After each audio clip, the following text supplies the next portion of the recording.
When you search up data center right now, two different things shows up.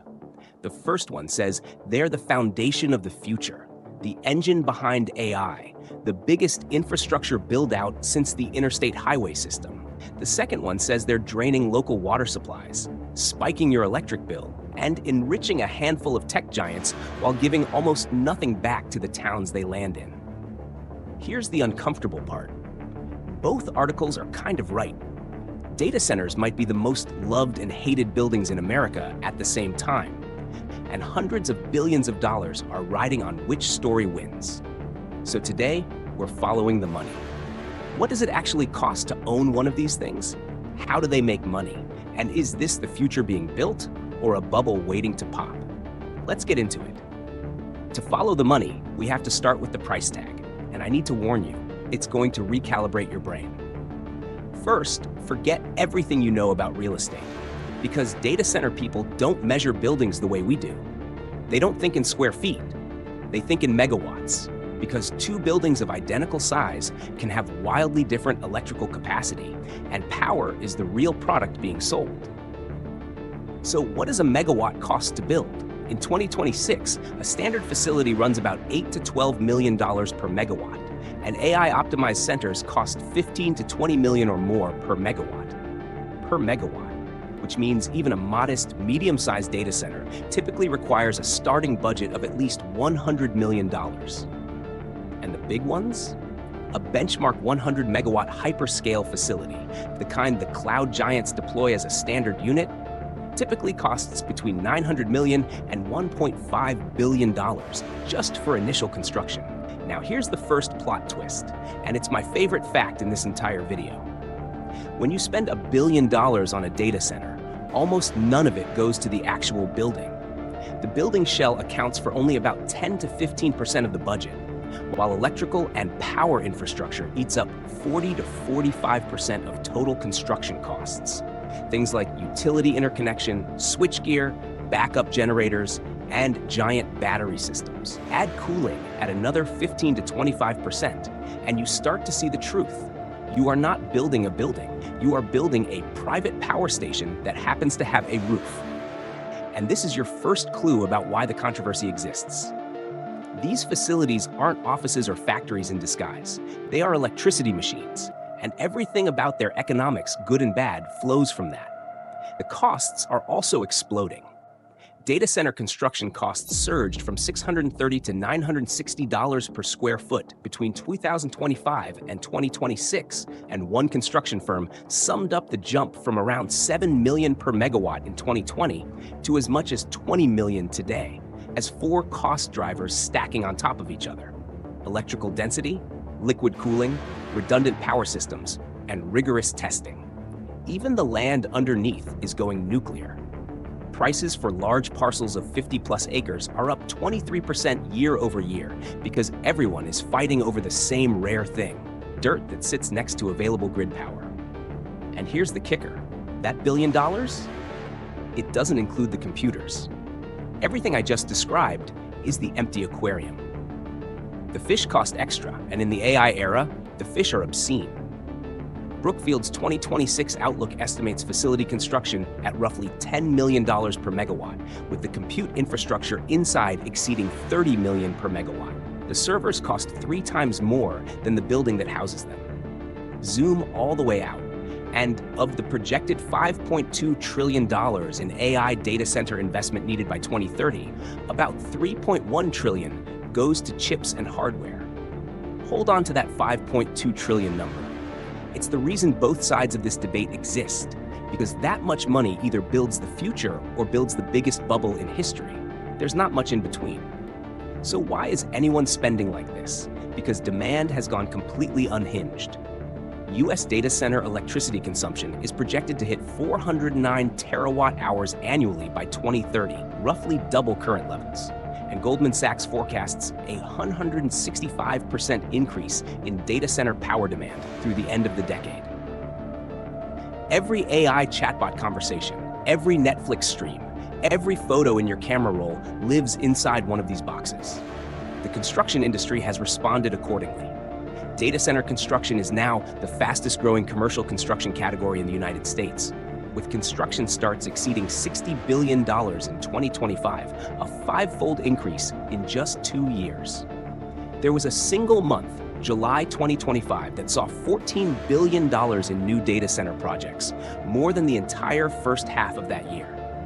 This is a gold rush. And if you own the data center, you're not digging for gold, you're renting out shovels. Which brings us to the fun part, how the money actually comes back. If you run what's called a co-location facility, you are essentially the world's most intense landlord. Companies bring their own servers, and you rent them space, power, and cooling. But you don't charge by the square foot.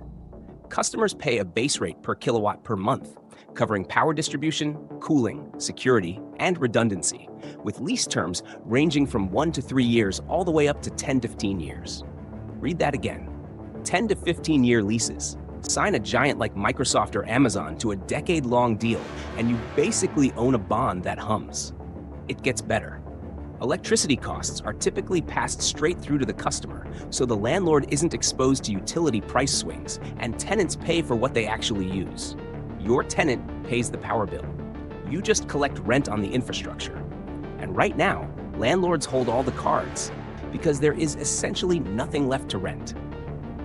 Vacancy in primary North American colocation markets fell to a record low of 1.4% at the end of 2025. And in many markets, customers are being asked to pre-lease capacity with delivery timelines stretching beyond 12 months. If apartment vacancy in your city hit 1.4%, we'd declare a housing emergency. In data center world, that's just Tuesday.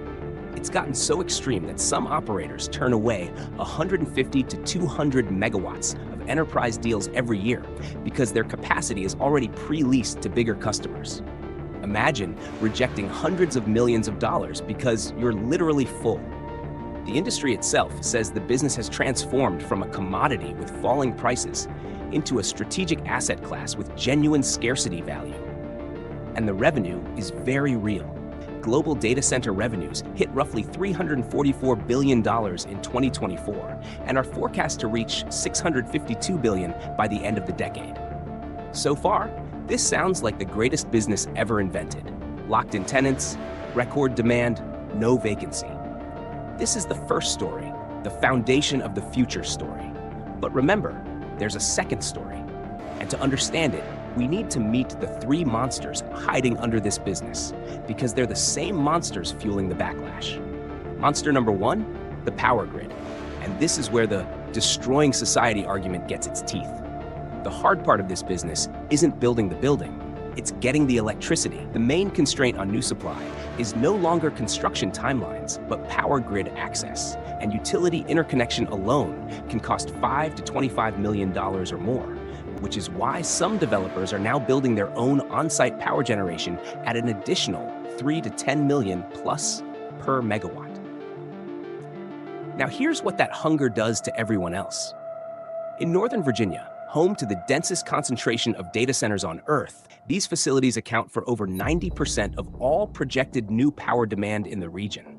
And regional capacity prices jumped from $30 to $270 per megawatt day in late 2024, now sitting at $330, with those costs already trickling down to consumers. Read that last part again. Trickling down to consumers. That's not an activist talking point. That's the market mechanism working exactly as designed. When a building that employs a few dozen people consumes as much power as tens of thousands of homes, and a 100 megawatt facility really does draw electricity equivalent to about 64,000 households. Somebody has to pay for the strain on the grid, and increasingly, it's showing up on regular people's electric bills. Add in community concerns over water use for cooling, like the resident pushback that surfaced when officials approved a major data center expansion in Clark County, Nevada, and you can see why town halls across the country are turning hostile. The critics aren't making this up. The uncomfortable economics are real. Monster number two, the operating costs, because the bills never stop. Large data centers typically cost $10 to $25 million a year to operate, and electricity accounts for 40 to 60% of total operating costs. And here's the wild part about where that power goes. Cooling alone consumes 30 to 40% of a facility's total energy. There's an industry obsession called PUE, power usage effectiveness, which basically measures how much electricity you waste on everything that isn't computing. And improving it from 1.55 to 1.3 meaningfully cuts energy costs. Operators tune their cooling like Formula One teams tune aerodynamics, because at this scale, a rounding error is millions of dollars. You also cannot afford for anything to ever break. Over 60% of data center outages trace back to power, cooling, or cabling failures, decisions locked in during construction that are brutally expensive to fix later. And time itself bleeds money. A delayed 60-megawatt facility can cost around $14.2 million per month in lost revenue. Every month of delay, a small fortune evaporates. And now, monster number 3. The big one, the monster that determines whether the skeptics are right about the bubble. Depreciation. I know, stay with me, because this is genuinely the most interesting accounting fight of the decade. Remember how the chips cost 3 times more than the building? Here's the problem. Buildings last 50 years. Chips don't. NVIDIA is shipping new GPU architectures at a relentless pace. A100 in 2020, H100 in 2022, Blackwell in 2024, Blackwell Ultra in 2025, with Vera Rubin projected for 2026, and another version in 2027. Each generation makes the last one less valuable, and reports show H100 systems trading at less than half the price of new units by year 3. So here's the trillion-dollar question. How long is a GPU actually useful? Because when companies spread hardware costs over an assumed lifespan, that single assumption transforms their reported profits. Consider the math. $660 billion of spending depreciated over 3 years creates about $220 billion in annual expense, but stretched over 6 years, only about $110 billion, and that difference flows straight into operating income. Same hardware, same money out the door, wildly different profits on paper, and the giants can't agree. Google uses 6-year lifespans, CoreWeave uses 6, Meta moved to 5.5, and Amazon went the other way, shortening some server lives from 6 years to 5, specifically citing the accelerating pace of AI development. The fight got loud enough that Michael Burry, the investor who called the 2008 crisis, publicly accused hyperscalers of overstating earnings by depreciating equipment over unrealistically long periods, prompting NVIDIA to send Wall Street analysts a detailed memo disputing the claim. When the accounting footnotes make national news, something big is at stake. Now, in fairness, the industry has a real defense called the value cascade. The argument is that a GPU spends years 1 and 2 on frontier model training, cascades down to high-value inference in years 3 and 4, then handles batch and analytics work in years 5 and 6. Like a star athlete becoming a coach, the chip keeps earning after its record-setting days are over. Maybe. But even Microsoft CEO Satya Nadella has acknowledged the risk, citing the rapid pace of chip generations as a reason Microsoft pulled back certain data center builds. To avoid being stuck with years of depreciation on one generation of hardware. When the biggest spender in the room hedges its bets, pay attention. So let's bring it home and settle the fight from the intro. Is this the future being built or a bubble waiting to pop? Here's my honest answer. It's 2 different bets wearing one building. The landlord bet, the boring concrete and copper business of owning megawatts, looks genuinely strong. Record low vacancy, desperate tenants, decade-long leases, and power scarcity acting as a moat around anyone who already has a grid connection. If you own the land, the power agreement, and the shell, you're selling water in a desert. The chip bet is a different animal entirely. That's where billion-dollar assets can lose half their value in 3 years, where the accounting is openly contested, and where the fate of a $5 trillion build-out will actually be decided. The smartest players in the industry already split these bets. Landlords own the megawatts, tenants own the melting ice cubes. And that split is also the honest answer to the controversy. The people calling this the future are mostly looking at the demand, and the demand is real. The people calling it destructive are mostly looking at the power bills and the strained grids, and those are real too. Both articles from the intro were right, because a data center was never really about computers or square footage. It's about electricity, who controls it, who profits from it, and who ends up paying for it. In the 20th century, fortunes were built on oil in the ground. In the 21st, they're being built on megawatts in a substation, wrapped in a windowless box, humming away in a field, quietly running your entire digital life and quietly showing up on your neighbor's electric bill. If you found this video valuable, leave a like, subscribe, and comment below which business you want me to cover next.